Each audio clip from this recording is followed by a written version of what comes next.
तो जब आप लोगों को प्रैक्टिकल को लेकर बात करनी है तो आपको मैं दिखा दूं, जो एप्लीकेशन है हम लोगों का आईसी एकेडमी वाला, उसके स्टोर सेक्शन पे आप एक बार टाइप करिएगा प्रैक्टिकल। ये मैं उनके लिए बता रहा हूँ जिनको नहीं पता प्रैक्टिकल क्या और कैसे आता है। तो आप लोग यहाँ पे डालिएगा प्रैक्टिकल, और जब आप प्रैक्टिकल डालें तो ये देखिए जनवरी 2022 के लिए प्रैक्टिकल का पूरा मॉड्यूल अवेलेबल है। ठीक है, अब आप लोगों को प्रैक्टिकल कैसे देना होता है वो सारा का सारा आपको डेमो मिल जाएगा। ये अभी इसके लिए कोई पेड नहीं है। हाँ, पेड के लिए आपको कंटेंट नीचे अलग से दिया गया है। अब आपको देखना है कि प्रैक्टिकल आया कैसे, आता कैसे है। तो मैं आपको दिखाना चाहूंगा कि ये देखिए हमारे पास लास्ट ईयर के जो प्रैक्टिकल्स हुए हैं उनके ओरिजिनल क्वेश्चन है, ये नेट पे कहीं नहीं अवेलेबल है। तो आपको अगर गौर करें तो जब प्रैक्टिकल का पेपर खोलेंगे तो इसमें आपको दो क्वेश्चंस दिखाई देंगे। होते चार क्वेश्चंस हैं, लेकिन दोनों टाइप के आपको देखने को मिलेंगे। जैसे ये वाला क्वेश्चन अगर आप लोग चेक करें, जैसे ये वाला आपने चेक किया, ये आपका दोनों पार्ट जो देख रहे हैं ये M1 पेपर का है। ये वाला जो आपका बना है एक्सेल यानी R4 का रहा है, और ये वाला जो जीमेल है R5 का दिया है M1। इसी तरीके से ये दोनों क्वेश्चन देख रहे हैं ये M2 पेपर के हैं। HTML वाला ये जो देख रहे हैं ये R4 का है, और ये वाला जावास्क्रिप्ट जो देख रहे हैं ये R5 का है। यानी कि आपके हर क्वेश्चन में R4 और R5 दिया रहता है। ये अभी तक ऐसा होता था। इस बार क्या होगा, इस बार आप लोगों का नहीं होना चाहिए। एक ही पेपर आएगा जो कि पहले आता था R4 की जगह R5, बस ऐसे ही होना चाहिए। क्योंकि निलेट ने जिस हिसाब से बात हुई है, उन्होंने यही कहा है कि अब R4 का कोई भी कंटेंट कंटिन्यू नहीं रहेगा। मैं एक बार आपकी बात फिर से कंफर्म कर लूंगा वहां पर कि जो पुराने बच्चे हैं उनके लिए तो दिक्कत हो जाएगी, क्योंकि अभी वो पूरी तरीके से क्वालिफाई भी नहीं हुए। तो प्रैक्टिकल कैसा आएगा वो मैं कंफर्म करके आपको यूट्यूब में डाल दूंगा, आप एक बार उसे जरूर देख लीजिएगा। क्लियर। अब चलिए, हम लोगों ने अभी तक जो पेपर सॉल्व किया उस पे हम लोगों ने पेपर के बारे में तो डिस्कस किया ही, प्लस मैंने उससे एसोसिएटेड कुछ बहुत सारी चीजें भी आपको बताई। अब यहाँ पर आज का अगला क्वेश्चन है, बहुत ही सिंपल सा क्वेश्चन है। जैसा कि आपको मैंने बताया कि सी प्रोग्रामिंग पर आपको पूछ रहा है मॉड्यूल को कैसे रिप्रेजेंट करते हैं। अब अगर मान लीजिए आप लोगों को लिखना है y = 50, और यहाँ पे मॉड्यूल ये जो परसेंटेज लिखा है ये 5 है। कोई बता सकता है इसका आउटपुट कितना आएगा? अगर आपने पाइथन पढ़ी है तो आपको ये आंसर पता होना चाहिए। कोई बता सकता है आंसर क्या आएगा? Sir zero. जीरो। बिल्कुल सही। जीरो। तो बेसिकली जो मॉडुलस या मॉड्यूल जो फंक्शन है ये रिमाइंडर वैल्यू बताता है। तो ये पाइथन के लिए भी वही होता है और आपके सी प्रोग्रामिंग में भी यही होता है, यही इसका सिंबल है।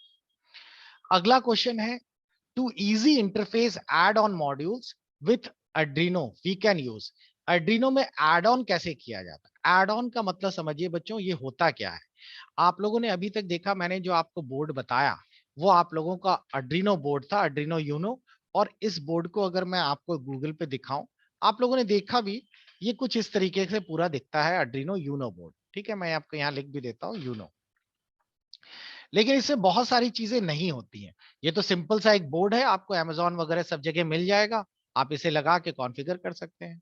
लेकिन इसके साथ साथ हमें कभी कभार कुछ एक्स्ट्रा चीजें लगानी पड़ती हैं, जिसे हम लोग कहते हैं हैड्स, हैड भी कहते हैं और कहीं कहीं पे से शील्ड भी कहते हैं। ये क्या है, ये देख रहे होंगे आप लोगों को, अब दिखाई दे रहा होगा, यहाँ पे देखिए शील्ड आ गई ये सारी। ये जो शील्ड्स हैं ये बेसिकली आप अपने बोर्ड के ऊपर लगाते हैं। जैसे यहाँ पर देखिए मल्टी फंक्शन शील्ड लिखी हुई है, ये रही। मैं खोल के दिखा देता हूँ, ये आप लोगों को ऑनलाइन बाई करने के लिए भी मिल जाएगी। ये जो पिंस है आपको दिखाई दे रही होगी, ये Arduino के ऊपर माउंट कर दी जाती है। अब इसमें नई चीजें भी आ गई, आपको स्पीकर भी आ गया, डिस्प्ले भी आ गया। अब ये सब उस बोर्ड में पहले नहीं था। तो ये जो शील्ड जो होती है ये बेसिकली क्या करती हैं, ये शील्ड मल्टी फंक्शन आपके Arduino बोर्ड में कुछ नया एड ऑन कर देती है। तो ये लोग अपनी जरूरत के हिसाब से नई नई शील्ड खरीद लेते हैं ताकि उनको और बेहतर ढंग से इस्तेमाल कर सकें। इसी को कहते हैं एड ऑन मॉड्यूल्स यानी कि Arduino शील्ड्स। ठीक है, अगर आप लोग रेस्पबेरी में ढूंढेंगे तो रेस्पबेरी में भी मिल जाएगा, उसमें हम लोग हैट्स कहते हैं। ये रहा, देखिए ऐसा, ये शील्ड एक्स्ट्रा लगानी पड़ती है तो आपके बोर्ड के ऊपर माउंट हो जाती है। अगला दिया है, ये फिर से इंपॉर्टेंट आ गया, botnet. Botnet is often used to launch DDoS। ये क्या है पहले समझ लीजिए। जब कभी वर्ड बॉटनेट आ जाए तो आप अपने दिमाग में रोबोट रखिएगा, रोबोट से ही बॉटनेट बना है। अब यहां पर बात हो रही है अटैक की। अटैक का मतलब होता है बड़ा सा एक बड़े स्क्रीन पर वायरस अटैक, डीडॉस अटैक, समझ लीजिए ये क्या है। इसका पूरा मतलब होता है डिनायल ऑफ सर्विसेज, डीडॉस, ये है इसका पूरा मतलब, डिनायल ऑफ सर्विस। और ये होता क्या है, ये बेसिकली वेब सोर्सेस को अटैक करने के लिए बनाया जाता है। ये एक प्रकार से आपका नुकसान करने के लिए बनाया गया है, और ये इंसान नहीं, ये रोबोटिक वे में प्रोग्राम करके बनाया जाता है। जैसे फॉर एग्जांपल, मान लीजिए कि मेरी कोई एक अपनी वेबसाइट है, ठीक है, मैं अपनी एक वेबसाइट चला रहा हूं और मैं बड़ा खुश हूं, उसमें 500-600 लोग आते हैं, मेरी वेबसाइट को देखते हैं और उससे हमें इनकम होती है। वेबसाइट बनाने का, ब्लॉग बनाने का, यूट्यूब चैनल का क्या मतलब है? यही तो मतलब है, जितने भी सभी लोग हैं बेसिकली इनकम के लिए मेहनत कर रहे हैं। तो ये सभी लोगों ने अपना वेबसाइट बनाई, ब्लॉग्स बनाए, यूट्यूब चैनल बनाए, लोग आके उसे विजिट करते हैं और उसी को हम लोग कहते हैं ट्रैफिक। ट्रैफिक का मतलब हो गया, लोग जितने आएंगे वो अच्छा है, जितना ज्यादा ट्रैफिक होगा उतना भी बढ़िया है, क्योंकि उतने लोग विजिट करेंगे, उतने एडवर्टीजमेंट हमारे चैनल पर आएंगे, तो इसी से इनकम बढ़ेगी। तभी तो आप लोगों ने देखा होगा, हर आदमी यही कहता है, मेरा यूट्यूब चैनल सब्सक्राइब करिए, बेल आइकन दबाइए। बेसिकली उनका क्या मतलब है, जब कभी आप कोई नोटिफिकेशन डालेंगे, चैनल का लिंक सब्सक्राइब होने के कारण उनके पास आएगा, एटलीस्ट उनको पता तो चलेगा कि कुछ नया आया है। जितने लोग देखेंगे उतनी उनकी इनकम बढ़ेगी। तो ये अभी तक तो सब कुछ सही है, लेकिन वेबसाइट जब कभी आप लोग बनाते हैं तो आप लोगों ने पढ़ा होगा कि वेबसाइट बनाने के लिए आपको ऑनलाइन कहीं ना कहीं से एक डोमेन बाई करना होता है, और उसको आप एक स्टैंडर्ड के फॉर्म में बाई करते हैं। मान लीजिए आपने एक डोमेन बाई किया, एक नॉर्मल सा, क्योंकि आपकी वेबसाइट में ट्रैफिक ही नहीं उतना है।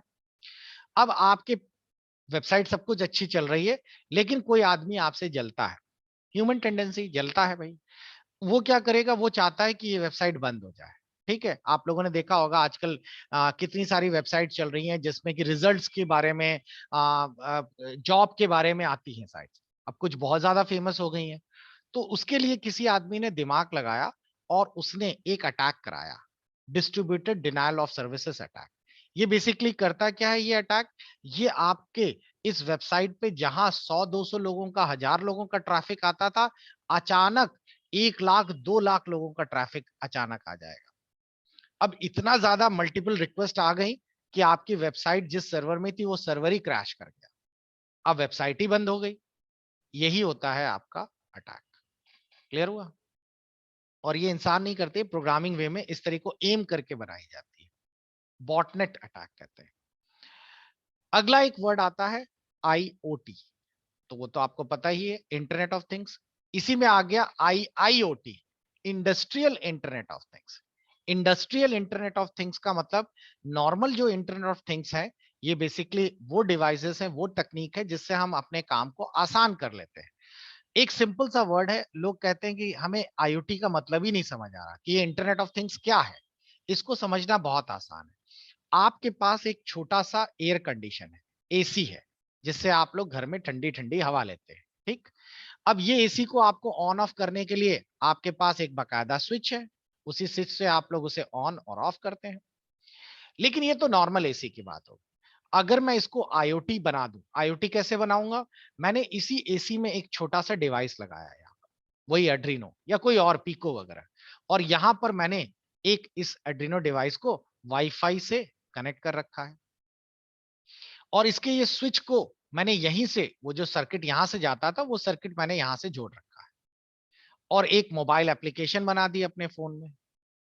अब मैं मोबाइल एप्लीकेशन में कहीं पर भी दुनिया में रहूं, अब मैं वहां से इंटरनेट ऑन करूंगा तो मेरे घर पे ये जो डिवाइस लगा ये भी इंटरनेट से कनेक्टेड है।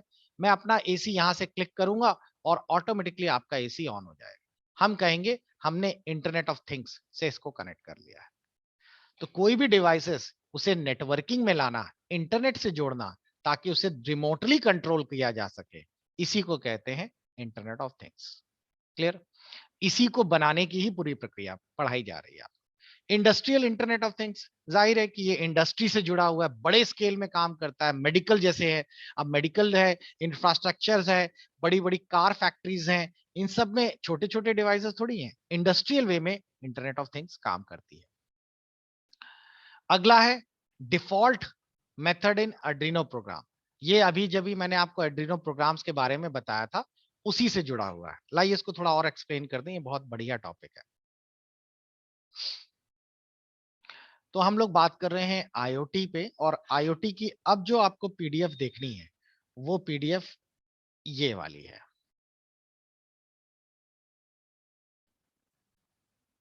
हिंदी इंग्लिश पीडीएफ में जाइएगा, किसी में भी खोल लीजिएगा, हिंदी में खोल लीजिएगा, चाहे तो इंग्लिश में खोल लीजिएगा। यहां दिया है introduction to Arduino IDL. Ideally एक प्रकार का ओपन सोर्स प्रोग्राम होता है जिस पर कि आप अपने रेस्पबेरी पाई या फिर आप लोग अपने अर्डिनो की प्रोग्रामिंग करते हैं। ये सॉफ्टवेयर आपको नेट से डाउनलोड करना होता है, जैसा कि अभी मैंने आपको वहां पे दिखाया था। इस सॉफ्टवेयर में आप लोगों को कोडिंग करनी होती है, और कोडिंग करने के बाद आप लोग इस सॉफ्टवेयर को रन कराते हैं, जिससे कि आपका प्रोग्राम एग्जीक्यूट होता है। इस सॉफ्टवेयर में विंडोज लिनक्स किसी में भी चल सकता है। क्लियर। और ये सॉफ्टवेयर आपका अर्डिनो, यूनो, मेगा और लियोनार्डो माइक्रो सभी अर्डिनो बोर्ड के लिए काम करता है। ठीक है, ये अर्डिनो, मैं किसके बारे में ये बता रहा हूं, ये टॉपिक ध्यान से समझ लीजिए, अर्डिनो आईडीई के बारे में बता रहा हूं।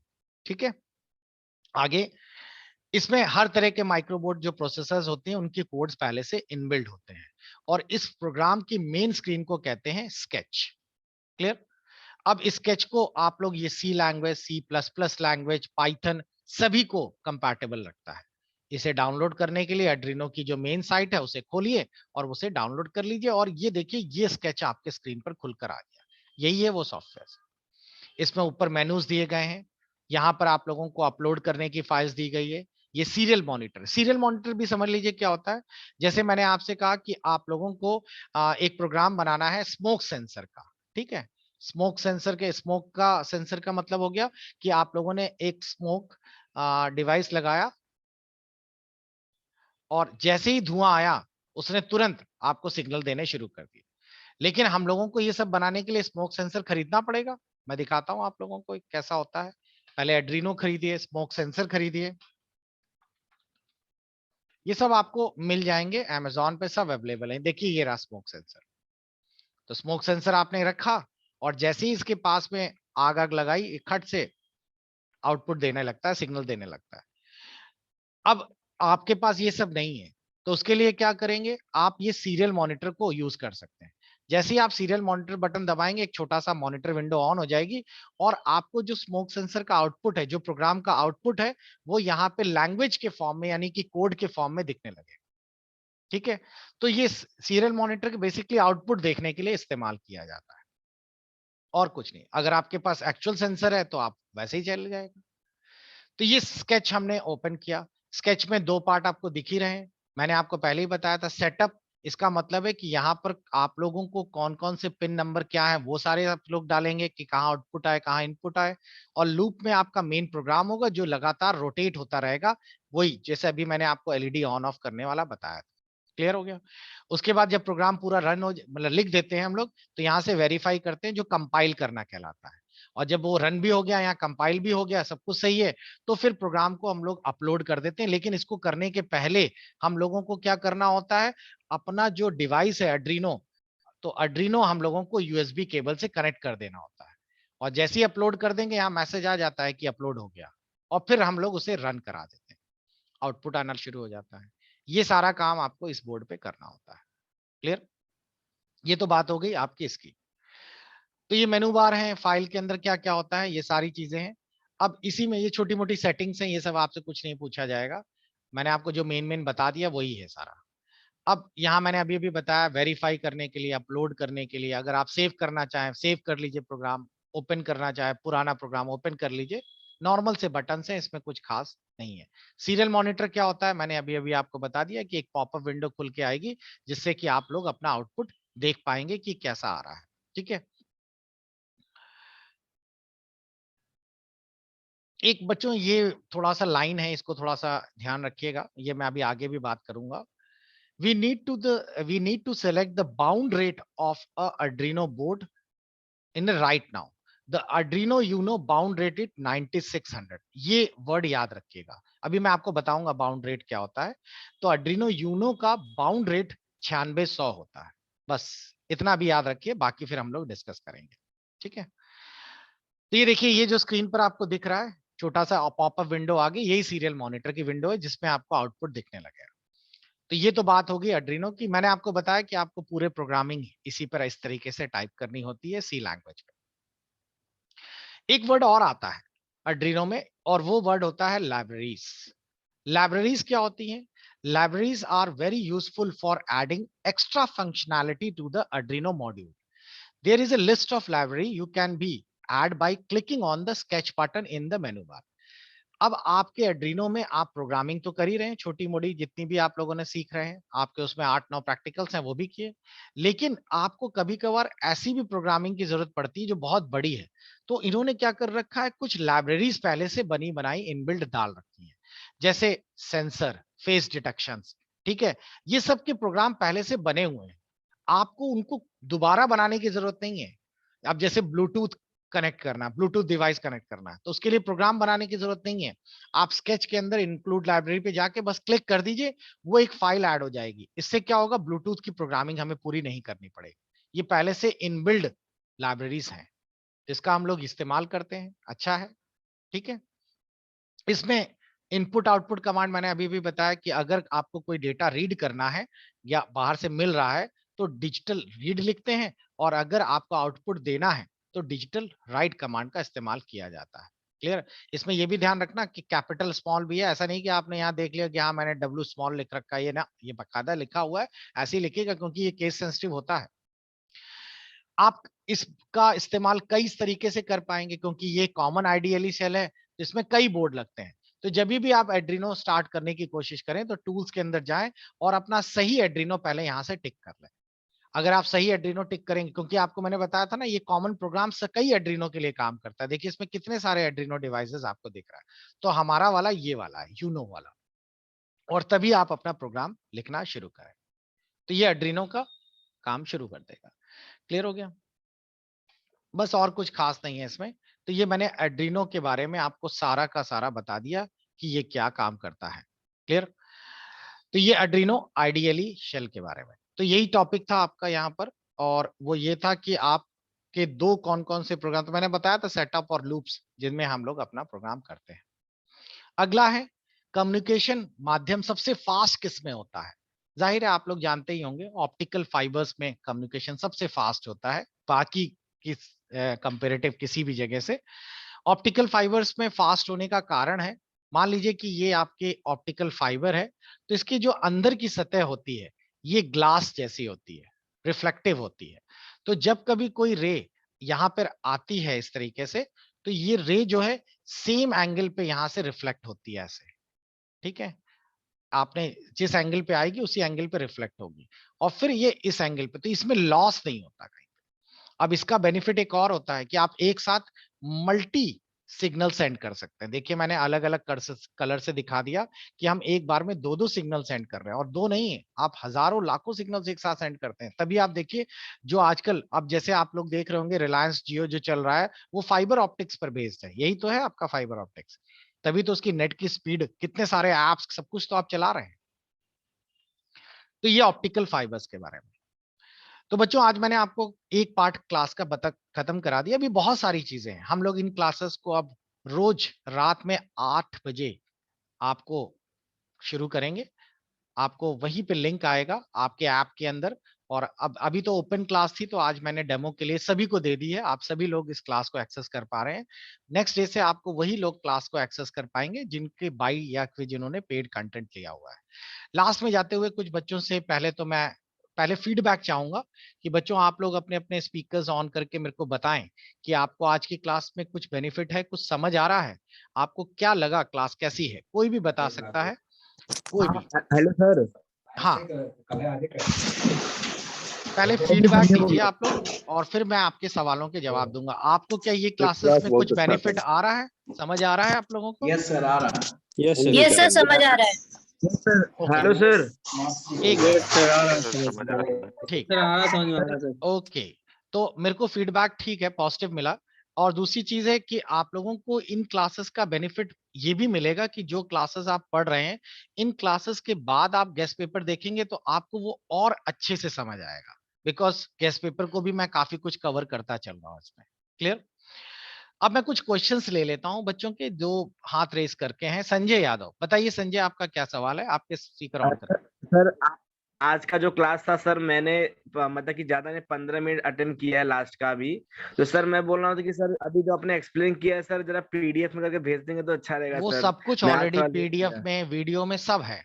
अभी आपकी क्लास खत्म होने दीजिए, मैंने बताया है क्लास में कि वो कहाँ मिलेगा। अभी तो ये क्लास यूट्यूब में भी आएगी, तो आप इस क्लास को पूरा देखिए, फिर आपने जो कोर्स कंटेंट लिया है उसी में ये वीडियो जाकर ऐड हो जाएगा रोज का रोज। तो अगर आप क्लास मिस भी कर देंगे तो कोई दिक्कत नहीं होगी। ओके, नेक्स्ट है अनुपम तिवारी का। अनुपम तिवारी बताइए क्या सवाल है आपका। मुझे कहना था कि सर मतलब एक दो क्लास सर पाइथन की सर ले थे सर, थोड़ा डाउट हाँ था सब, सर अब मुझे। मैंने क्या बताया, आज आईओटी का है तो कल आईओटी नहीं होगी, कल पाइथन ही है आप लोगों के। ठीक है, ये सर्कल में चलता रहेगा, सभी ओके बच्चों सर। को बराबर मिलता रहेगा। नेक्स्ट है सत्येंद्र का। सत्येंद्र बताइए क्या सवाल।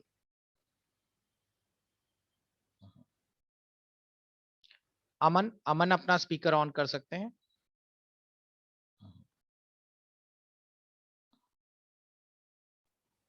अनुपम, बच्चों आपको स्पीकर पे जब मैं यहाँ क्लिक करता हूं तो आपके पास एक लिंक आता होगा, आप उसे क्लिक करके ओपन कर दीजिए तो आपका स्पीकर ऑन हो जाएगा।